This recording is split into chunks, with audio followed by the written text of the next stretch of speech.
Be safe. See you tomorrow night. Yeah, be safe. Why not?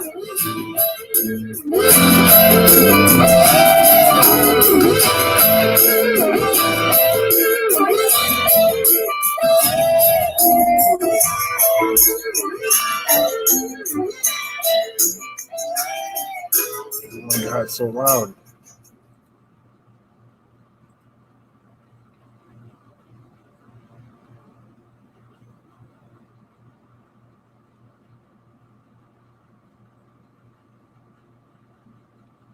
I hope I have all the right settings. I have no idea. I don't know if I have the right settings. Things might be jacked up.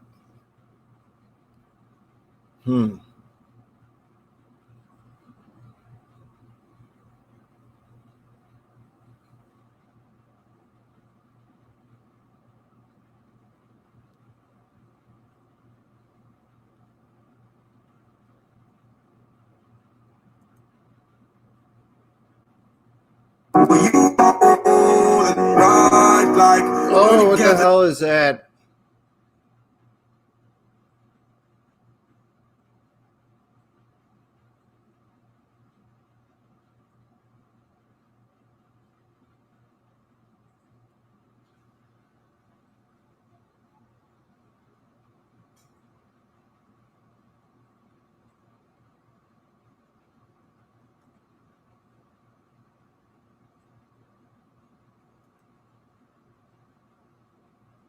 The colonial era may have been a crucially important time in American history, but it probably didn't smell too hot.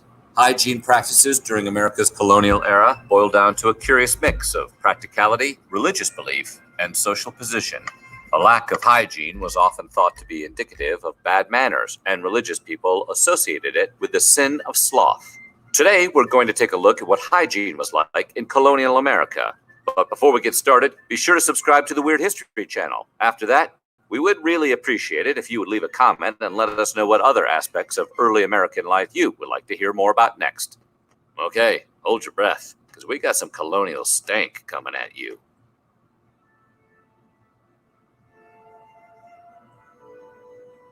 Captain John Smith was a key figure in the history of the Jamestown colony who recorded his experiences in America in great detail. Those experiences I gotta press involved pause. a lot of bugs. His writings contain references to troublesome ants and noisy bugs. Hold on, this thing won't let me press pause. Flies, as well as I'm a trying to Indian pause. called by the Spaniards cucurooch. George Washington, while staying at a infested cabin in the Shenandoah Valley in 1748, complained that his blanket was full of vermin like lice and fleas. The experience taught him to prefer sleeping outdoors, closer to lit campfires. George Washington. A Christian missionary named George Henry Luskio recorded a troublesome plague to man and beast called living ashes. According to Luskio, the Native Americans had named them such because the bites were as painful as being burned by a red ash. I don't know why this is not letting me freeze it. Back in colonial times, full-body baths of the kind people commonly take today were rare and typically reserved for infants. Even then, the purpose of the bath was more about hardening the infants against disease as opposed to cleaning them. As for adults and children, they didn't usually bathe. They just washed. And will you goddamn pause? Hey, Big Cat, I'm going to fucking throw shit around the bar because you are here tonight. I haven't seen you in a long time. Big Cat used to make me laugh my ass off when Gufon Big Cat was on Paranormal Code. Big Cat was on Paranormal Code, making me laugh my ass off about shit. I remember one time he was like, I'm going to go light some weed. He's like, oh, I got nothing to light it with. He's going to rub his pubes together or some shit. Hey, Big Cat, this is for you, Big Cat. I got to whip this shit around. Ah!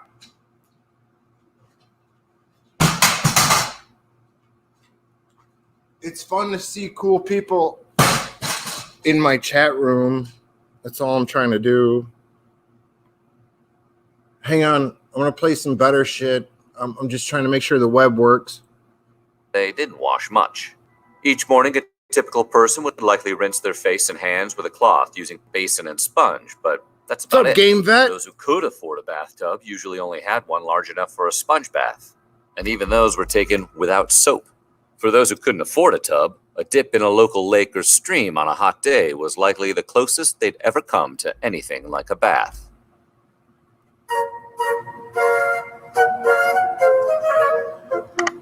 Indoor plumbing still being a ways off, colonial houses instead had outhouses, or often just a covered hole in the ground somewhere. Still trying to figure it out. Give me a minute. If you couldn't make it to the outhouse, you could use a chamber pot inside. What's up, game vet? These chamber pots had emptied regularly. Sorry if I'm screaming in your guys' ear. Dumping them out a window. The procedure wasn't terribly difficult, but it did have some downsides. Namely, people in rural areas often lived close to their water sources. The haphazard sewage. Sorry if I'm screaming in everybody's ear, but I like listened to the last two like shows I did, and I'm like talking way in the background, and like nobody can hear me talk, and I got the other speaker right in front of the mic, and I apologize. So now I'm testing out if I start yelling into the mic, how do I sound? Hey Nathan, what's up, Nathan? Good to see you, buddy. Nathan, I'm just testing out the yard stream and stuff, so you guys please give me a mulligan on the show. I've never tried it before. Well, I did try it earlier. Control meant that waste would often find its way into the drinking water and wind up spreading disease. Interestingly, it wasn't just waste that wound up in the... Hey, please, you guys give me 1 minute. I started right after Richie's show just to test everything out. You guys give me 1 minute. I'm just going to play this video and watch how things work. I hope more people jump in the chat. Richie said it exactly right. Richie Gufon got it exactly right. I don't give a shit who comes on. I just want the chat to keep rolling. I'm not playing anything for my profit. I'd rather see people have fun in the chat room and just keep the conversation going. It's a boring ass time right now. That's all I'm really trying to do. I hope you guys are cool with that. Sorry if I'm yelling in the microphone. I just listened to my last two shows and I sound really far away. So now I'm trying to talk really close to the microphone. I hope it doesn't annoy the shit out of you. You're probably like, Gutter, get the fuck away from the microphone. Dude, back up. I got to take a fucking... Oops, I'm sorry. I got to take a 2-minute break. Maybe a 5-minute break. I really have to take a 5-minute break. Can you guys behave in the chat room while I take a 5-minute break? I'm just going to play this video. I'm learning StreamYard. You guys help me out. Help me out. I don't know what the hell I'm doing. I didn't plan for any of this. The holes. In 2014, archaeologists excavated a dozen brick-lined privy shafts from a site that was an illegal tavern in colonial times. Far from just sewage, the dig found bottles, bowls, glasses, drinking tankards, tanning supplies, wig curlers, and pottery made by local artisans.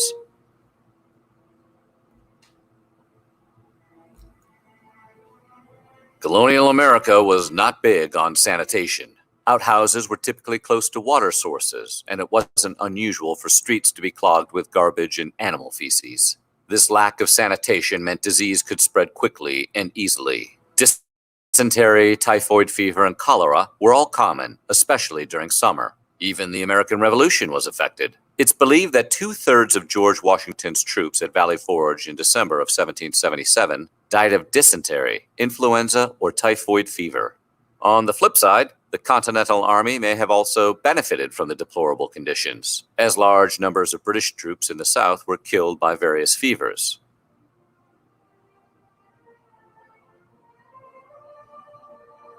Even among scientists of the era, hygiene was not well understood. Some doctors believed that cleanliness helped to prevent illness and disease, but others favored theories that revolved around bodily oils. In the absence of a compelling scientific explanation, people turned to religion for guidance, and religion was happy to oblige. For the Puritans, cleanliness was more of a moral issue. They saw a direct connection between spiritual health and the cleanliness of people's bodies, clothes, homes, and towns. Moreover, they believed water was purifying and could cleanse the filthiness of the mind as well as the body. Accordingly, those who bathed were seen as less likely to engage in other sins and less likely to be poor. All of this, however, only really applied to private bathing. The Puritans felt public bathing had a negative impact on morality and was likely to lead to sexual impropriety and disease. Is anybody They were big on watching? cleanliness. They were Puritans, Hang on. after all. Sorry, I'm yelling in the microphone. Probably just blew your... Keeping teeth clean wasn't a big... I might have just blown your eardrums out. I'm sorry. I'm trying to learn the microphone. Am I all in your ear right now? This is tough work. I don't know what the hell I'm doing. I hope you guys appreciate this. It's only because I love you guys. I fucking love you guys. I love everybody in my chat room. I'm trying to figure out all the internet stuff and the computer stuff. So I'm not looking at the chat room.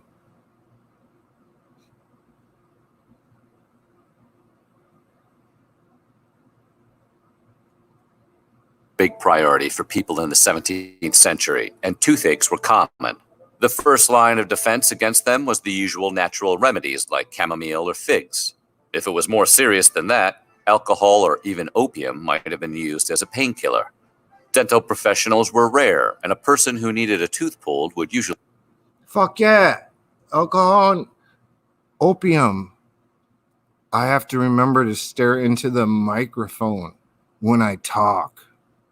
I'm talking right into the microphone. I'm not talking into the open space. I'm not making that mistake again. You can't talk over my other microphone. It's one or the other. Do you want to hear me or do you want to hear the show?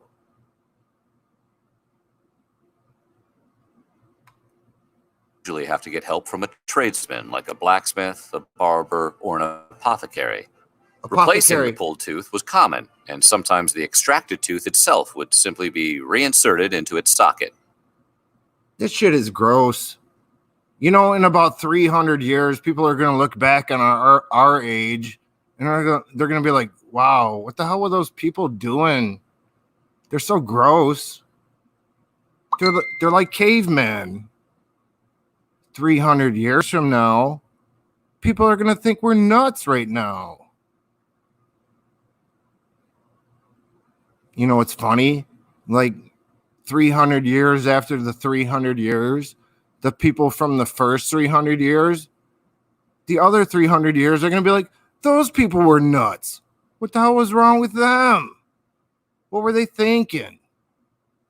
Working in all that pollution. They're so stupid.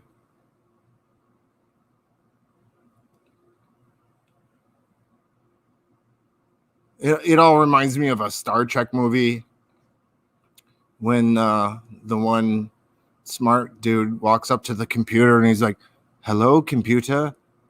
Okay, computer. And then he writes a program for clear aluminum. We're in the fucking Stone Ages right now. Come on. We got cool technology. I mean, we got fun stuff to entertain us. And lots of computers and cell phones and apps and things. But in 300 years, it's going to be garbage. More frequently, however, dentures and implants would be used. These were typically made from wood, ivory, and metal, and sometimes healthy teeth could even be purchased from poor people who were, sadly, often eager to sell them. George Washington was, of course, the most famous wearer of false teeth from the period. Folklore usually has him wearing wooden teeth, but in reality, they were made from metal, wire, and teeth of animals. That is badass. For the record, They were painful for him to wear and are said to have distorted the shape of his face, which makes him even more of a badass.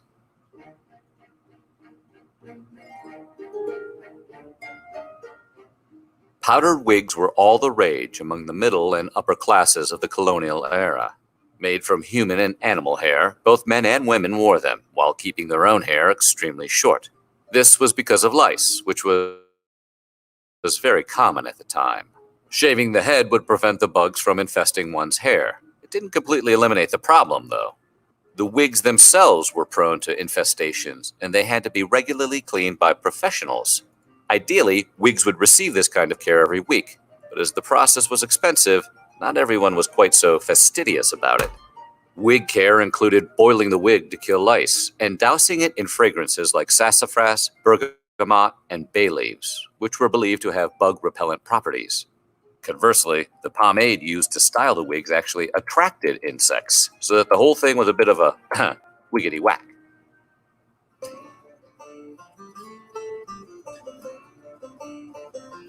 In the 1990s, an excavation took place at the original fort built at Jamestown. During that dig, archaeologists discovered a silver ear picker. Dating all the way back to the 17th century, the instrument had a small scooping tool at one end and pointed pick at the other end. Such picks were used as toothpicks, but also to clean out fingernails and for numerous other hygienic tasks. The scooper side was likely used to remove earwax, which was considered valuable due to its ability to keep thread from unraveling when beeswax was unavailable.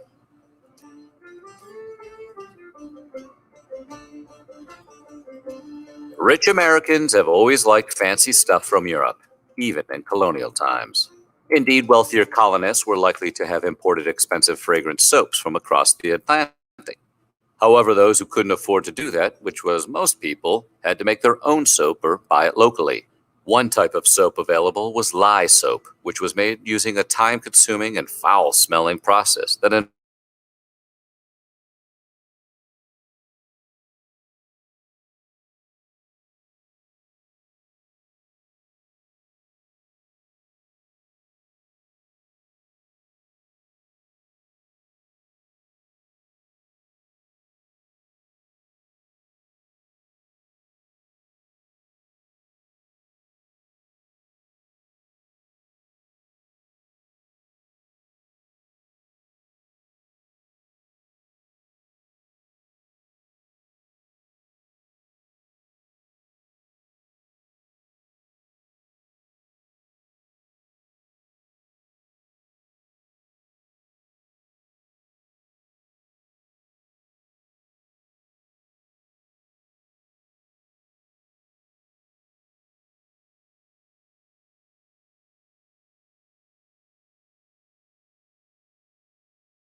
actually wouldn't be until the 1940s that shaving would become common for American women.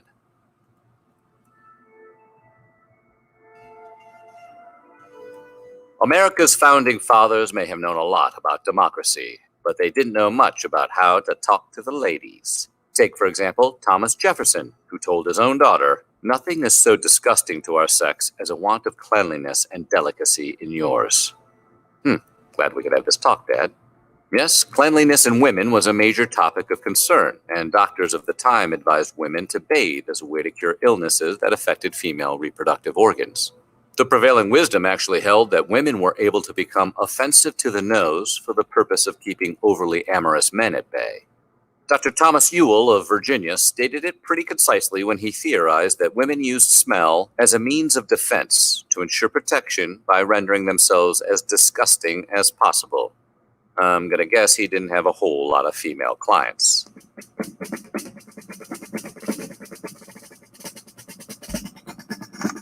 George Washington was well aware of the risks disease posed to the Continental Army, and he was determined to do everything he could to avoid them. During the Revolution, he made it clear to his officers that cleanliness was essential to health and service, and he ordered them to watch out for contagions getting into camp. His specific concern at the time was smallpox, but the unsanitary conditions of most military camps meant it was far from the only threat. To help control the risk, Washington's men were supposed to clean their hands and faces once a day and their shirts once a week. However, only a few of the soldiers complied with the order. Maintaining cleanliness in the camps required laborers, known as followers. These followers, who could be men, women, or even children, traveled with the troops, cooked their meals, and cleaned up after them. One witness recorded the observation that the troops were not used to doing things of this sort and would sooner let their clothes rot on their backs than wash them for themselves. These followers, who took care of the troops throughout the conflict, are some of the unsung heroes of the American Revolution. So what do you think? Would you have liked living in colonial times? Would you stink to join up? Let us know in the comments below, and while you're at it, check out some of these other videos from our weird history. Oops. Oh, damn it.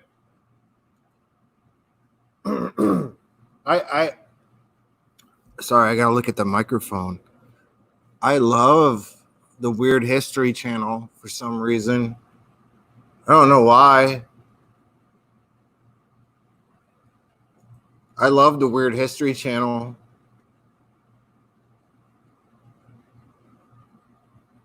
The Petty Feud, Guns N' Roses, Nirvana 2 days ago? What? I had no idea. 89,000 views. Check this shit out. This is crazy. Oh, look at that. The history of the McRib. I think the McRib is like a giant processed piece of meat. I don't think it's natural in any way. There's nothing natural about the fucking McRib. But there might be something natural about the petty feud between Guns N' Roses and Nirvana. I gotta hear this. I hope you guys stay here and listen. The music industry has always been a so battlefield filled with memorable feuds between musicians, the world of rock especially. That said, the life of a musician is competitive, and it doesn't take much to shake a sensitive artist's fragile ego. Today, we're exploring how the members of Guns N' Roses and Nirvana hated each other in one of the 90s greatest rivalries ever. But before we get started, make sure you subscribe to the Weird History channel and let us know about what rock stories you would like to hear about. I hope you're wearing plaid. It's about to get 90s in here.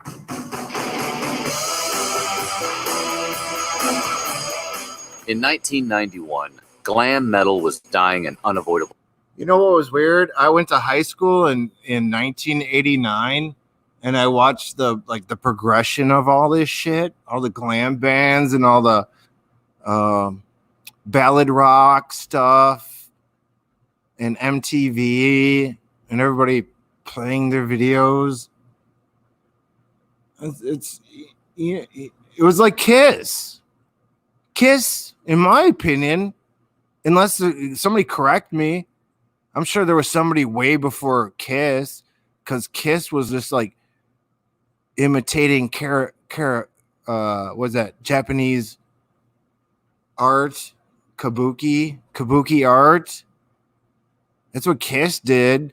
That's what everybody else is doing in the 80s and 90s. They're pumping their hair up. They're putting on eye makeup. This has all been done before. It's going to happen again. I bet you my granddaughter, she'll probably start loving like glam bands from the 80s, and she'll start wearing that shit. She's 4 years old right now. In like 12 years, she'll be sporting all the glam band stuff from the 80s because everything comes back around. I bet you. I predicted it first. You hear it here first. Death, and grunge was bubbling up from Seattle dive bars and onto the mainstream radio. Axl Rose didn't start out hating Nirvana. It was the exact opposite. He was actually an early admirer of the band. In the video for Guns' Don't Cry, which dropped on September 17th, 1991, a week before Nevermind was even released, Axl gave props to the band by including a baseball cap with the Nirvana logo on it. Kurt Cobain was beside himself with embarrassment by the gesture. 5 months later, when Axl requested that Nirvana perform at his 30th birthday bash in February of 1992, Cobain immediately declined the offer. No matter how hard Axl tried, he kept getting shut down, which apparently hurt his feelings. In public, Kurt kept his opinion of Axl and Guns to himself, but he eventually explained why he was brushing them off in a 1991 interview with Seconds magazine while he was promoting Nevermind. We're not your typical Guns N' Roses type of band that has absolutely nothing to say. Ooh, no, he didn't. In a press conference around the same time, Kurt took another Guns N' unprovoked Roses shot, in the this time background. at Axl personally. He made reference to Axl treating his fans like crap because he didn't show up for a gig or making them wait several hours for him to take the stage. Kurt said, "When you're a popular figure, you owe a certain responsibility to your fans. I think Guns N' Roses are promoting the wrong values like sexism and the way they do drugs. I mean, what are they rebelling against? I don't think this is rebellion. Rebellion is standing up to people like Guns N' Roses." It was to be one of the most highly anticipated rock tours ever. Guns N' Roses were going to join forces with Metallica in the tour they said would never happen. The co-headlining tour was scheduled between Guns' Use Your Illusion tour and Metallica's 2 world tours promoting their eponymous 5th album, Metallica, known commonly as the Black Album. Rejected once when he asked Nirvana to play his birthday party a couple of months earlier, Axl offered Nirvana the opening slot on the 26-date tour, only to be rejected again. Kurt refused the invitation, and Axl didn't take the snub lightly. Not long after the word got out that Nirvana turned down Axl's offer, he went on the attack in an interview in Metallic's magazine. Nirvana would rather stay at home and shoot heroin with their bitch wives than tour with us. History has proven that Kurt was right in shooting down Axl's offer because the tour turned out to symbolize everything Nirvana hated about the world of Guns N' Roses. Audiences during the tour were treated to scenes of Axl vomiting on stage and repeatedly walking off mid-performance, late starts to shows, and over-the-top pyrotechnics which scorched half of James Hetfield's body during their Montreal gig. This was also the show that fans launched into a full-scale riot after Axl ended the show early and retreated to his dressing room because of a sore throat. Fans overturned cars, smashed windows, looted local stores, and set fires, resulting in $400,000 in damages. Nirvana looked smart in keeping its distance from this tour.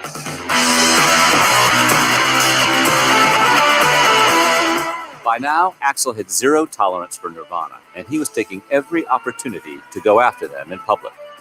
Not one to go easy on someone who publicly humiliated him over the past 12 months, Axl went straight for Kurt's Achilles heel, his drug problem. For context, it all started when Kurt and Courtney Love first met on a Friday night in January 1990 at the Satyricon, a small, dank nightclub in Portland, Oregon. Kurt was an up-and-coming indie darling thanks to Nirvana's debut, Bleach, released 6 months earlier, while Courtney fronted Hole and was slowly making a name for herself on her own merit. Bleach didn't set the world on fire, but it put Kurt on the map, and being in a band herself, not to mention an aggressive social climber, Courtney latched on to the Nirvana frontman the moment she saw him at the Satyricon. They flirted that night in Portland, but things heated up fast when they bumped into each other on May 17, 1991, during an L7 concert at the Los Angeles Palladium. They bonded that night over drinking cough syrups straight out of the bottle and studio talk. Nirvana was currently recording Nevermind, while Hole had just finished making Pretty on the Inside. Kurt and Courtney sort of became a couple after that night, a nasty cross between John and Yoko and Sid and Nancy. They also got hooked on heroin together. Flash forward 14 months later, on August 18, 1992, when Courtney gave birth to their first and only child, Frances Bean Cobain. A Vanity Fair article confirmed Courtney was famously hooked on drugs throughout a good portion of her pregnancy. Cut to Orlando, Florida on September 2, 1992, at the Florida Citrus Bowl, 12 dates into the Guns and Metallica tour. Axl went on another one of his infamous mid-concert diatribes. The only thing alternative music means to me is someone like Kurt Cobain in Nirvana, who basically is a junkie with a junkie wife, and if the baby's born deformed, I think they both ought to go to prison. Hot off Axl's mid-concert outburst in Orlando, the rivalry between Guns and Nirvana was at its peak, and everything culminated during the 1992 MTV Music Video Awards. It would be the first time the two bands were ever in close proximity to each other, and this face-to-face war was actually made up of 5 battles. After their sound check, but before they took the stage, Nirvana, Courtney, a few friends of the band, and an MTV exec were hanging out backstage under the outdoor artists' tent, a cordoned-off area where that night's performers could mingle. A makeshift green room, if you will. Frances Bean was there too. Her dad was holding her. Axl showed up with 5 bodyguards and another one of his guys with a video camera recording everything. As Axl was walking by the tent, Courtney taunted, Axl, do you want to be the godfather to our child? If Courtney's comment didn't piss Axl off, the laughing from the tent did, and that's all it took for Axl to lose it.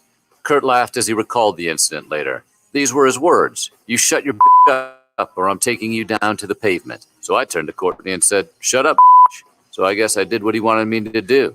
Be a man. The lead singers weren't the only two to square off. The band's bassists went toe-to-toe too. When Duff McKagan got wind of Axl's altercation with Kurt, he felt the entire band was disrespected by Nirvana. Fueled by booze, McKagan spotted Krist Novoselic just as Nirvana approached the stage to perform Lithium. Along with a few bodyguards, McKagan approached Novoselic and taunted him, pushing him in the process. Novoselic was in an altered state of mind himself, and he was all too ready to fight. The production crew pulled the men apart, calmed things down before Novoselic and Nirvana could continue on stage to perform. Seconds after Novoselic threw his guitar about 15 feet in the air and caught it with his face during the closing of Lithium, Kurt proceeded to stab a stack of Marshall amps with the neck of his Fender Strat. Surrounded by a wash of swirling feedback and over-eager stage divers plunging headfirst into the Pauley Pavilion's front rows, Kurt got bored with destroying his rig, so he proceeded to wrestle Grohl's drum kit. While Kurt was doing a cannonball on the snare, Grohl snuck up front to Kurt's microphone and sarcastically beckoned for Guns leader, Hi, Axl! Where's Axl? Hi, Axl! Hi, Axl! Not long after Nirvana got off the stage, several members of Guns decided it would be a good idea to continue the fight. So Duff, Guns guitarist Gilby Clarke, and a couple other members of the band headed for the Nirvana trailer. Because Novoselic smashed himself in the head, the standoff never happened. Nirvana didn't go directly back to the trailer. They hung out underneath the stage tending to Novoselic. In fact, the only 2 people in Nirvana's trailer were Jackie Ferry, Kurt and Courtney's nanny, and Frances Bean. MTV's director of music programming, Amy Finnerty, recalls arriving at the trailer to find McKagan, Clarke, and others rocking it and attempting to knock it over. She claimed Rose was also there, but did not partake in the attempted tipping of the trailer. Feeling pretty good after their performance, Kurt's confidence level must have been at an all-time high because he wanted to stick it to Axl one more time before the show ended. The way Kurt tells it, as he was hanging out underneath the stage after Nirvana's performance, he found Axl's piano. Words, you shut your up or I'm taking you down to the pavement. So I turned to Courtney and said, shut up, So I guess I did what he wanted me to do. Be a man. The lead singers weren't the only two to square off. The band's bassists went toe-to-toe too. When Duff McKagan got wind of Axl's altercation with Kurt, he felt the entire band was disrespected by Nirvana. Fueled by booze, McKagan spotted Krist Novoselic just as Nirvana approached the stage to perform Lithium. Along with a few bodyguards, McKagan approached Novoselic and taunted him. I'm trying to figure out how to press pause. If you can see my TV screen, I'm trying to get back. Died. Everything is hooked up just the same. I don't know what the F happened. I think the ghost said it's enough. The ghost shut my TV off. The green little light is still on.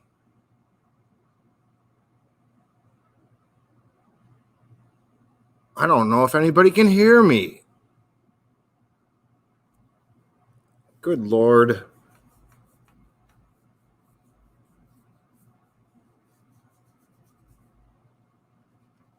I can share the screen. Like I could share the screen, but the TV died. The fucking TV died.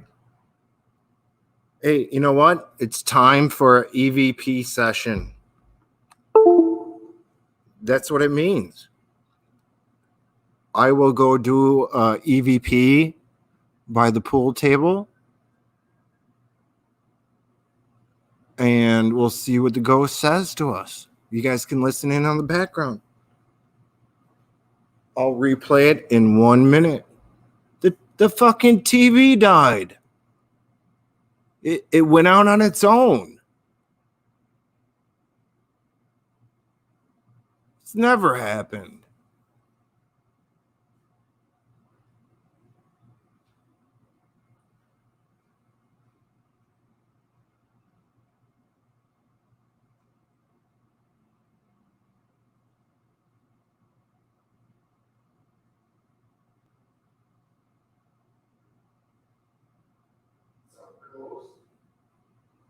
Did you make the TV turn off?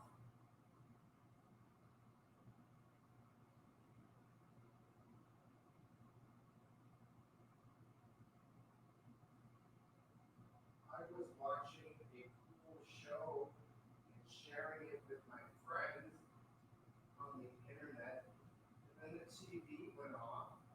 Was that you?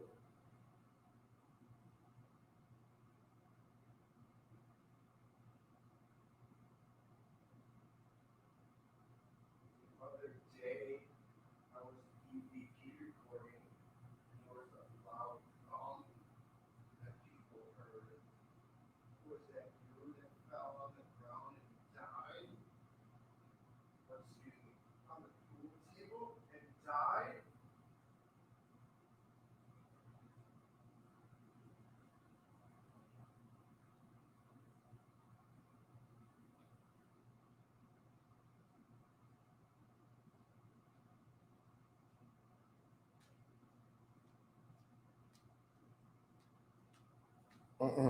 I don't know. Something shut the TV off.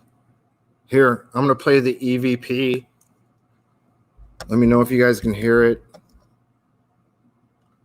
Let me know if you hear any ghosts. The guy died on the fucking pool table. I'm recording right over the pool table.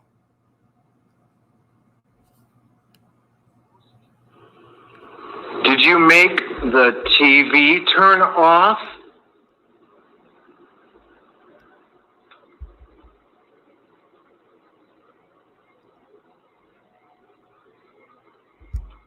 I was watching a cool show.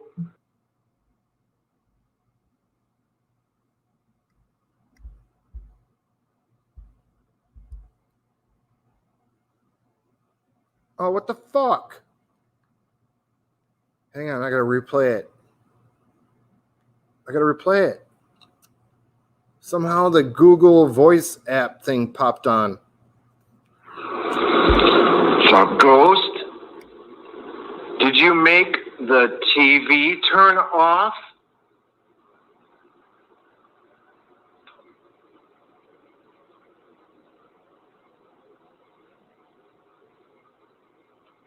I was watching a cool show and sharing it with my friends on the internet, and then the TV went off.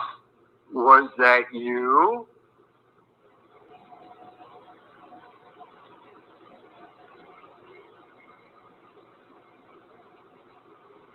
The other day, I was EVP recording, and there was a loud thump that people heard. Was that you that fell on the ground and died? Or, excuse me, on the pool table and died?